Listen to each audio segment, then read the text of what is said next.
Tonight at the Roof, the Boston University Terriers look for their 4th straight win as they open a 2-game homestand against the Marist Red Foxes. Good afternoon and welcome to Terrier Pregame. I'm Eric Getzoff. And I'm Ashley Shanley. The Terriers have outscored their opponents by more than 12 points per game over their winning streak. With a 5-2 record, they are off to their best start in 10 years. Sophomore guard Nia Irving has been a catalyst for BU, scoring 19 points and grabbing 14 boards against Vermont last Sunday. She also put up 16 points in BU's previous win over Bryant. And this is the 10th straight year these two teams will be squaring off, with Marist taking 8 of the last 9 meetings. BU's lone win coming in 2012 when they beat the Red Foxes 62-56 in overtime in Poughkeepsie. BU has a good chance to extend tonight's win streak. The Red Foxes have been outscored by an average of 6 points per game. But with their win on Wednesday night, it was the first time in program history the women beat the University of Rhode Island, so they definitely have momentum headed into today's game. Marist will be bouncing back from a win after besting the Rhode Island Rams on Wednesday, ending their losing streak with a 64-42 win. Marist star sophomore guard Rebecca Hand was out for the night, but with a clutch 3 from Allie Clement early in the game, the Red Foxes fell into their rhythm. At the end of the first quarter, Marist had a 14-11 lead against the Rams. A 13-0 run late in the second quarter gave the Red Foxes a comfortable 9-point lead over URI heading into the halftime.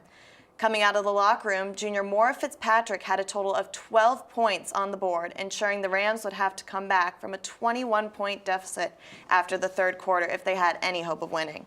Marist rode out their lead to a much-needed win over the Rams, with Fitzpatrick posting 16 points and 8 rebounds on the night.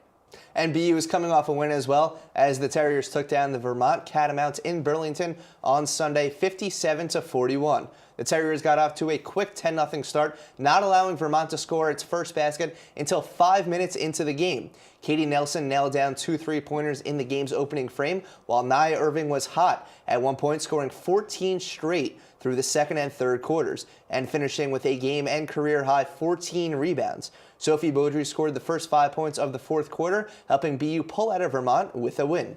BU's defense was at its best as well, holding Vermont to 28% shooting from the field in the game. A great win for BU. Now let's take a look at the team numbers. So they're pretty even on paper, Eric. Marist had kept their turnovers low this season with only 12 the other night in their win over the Rams. They've got great control there. And actually, Marist takes nearly 22 3-pointers per game, and their shooting percentage from beyond the arc is less than 30%, while BU holds their opponents to a 29.8 percentage from three-point land.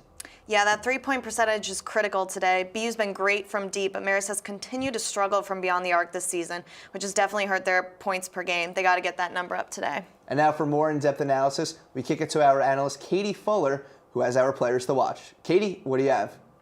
Thanks, guys. The matchup to watch tonight is a showdown between 2 top forwards. Red Fox Alana Gilmer has started in 7 of the 8 games she has played this season and averages 28 minutes per game. She logs just under 12 points on average and 5 rebounds. In the clash at Dartmouth, Gilmer led her team in scoring with 20 points and also secured 10 rebounds. And in her most recent game against Rhode Island, Gilmer landed 9 points and 4 rebounds. But we can't forget about the difference Marist's leading scorer, Rebecca Hand, could make for the Foxes should she return to the court tonight. Hand missed the last 2 games due to injury. One of the players BU will look to for help in restricting Gilmer is sophomore Nia Irving. Irving is right behind leading scorer Katie Nelson, averaging just over 10 points per game in only an average of 20 minutes of play.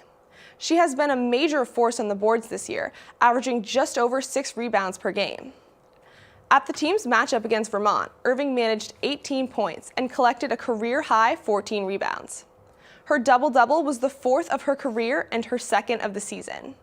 She has also led the Terriers in scoring in both of her last 2 games, shooting a combined 61.5% from the floor. Should be a good matchup, guys. Back to you. Thanks, Katie. And now keys to the game. As for Marist, they got to continue to be aggressive on the inside, get those offensive and defensive rebounds. That's been their strength this season. Just keep it simple. Shoot from the inside. They've struggled beyond the arc. And lastly, get freshman Maura Fitzpatrick going. She was leading scorer against URI. Keep her in her groove. And for BU, it's controlling the boards and limiting their turnovers. They only turned the ball over 13 times, and then their win against Vermont on Sunday. And then 3, it's exactly your point, Ashley. Take Fitzpatrick out of the game. In Marist's last 2 games, she scored over 15 points. And with that, we'll send it over to Case Gym as tip-off approaches. Stay with us. We have Nick McCool and Channing Curtis coming up. You are watching BU Women's Basketball on Stadium.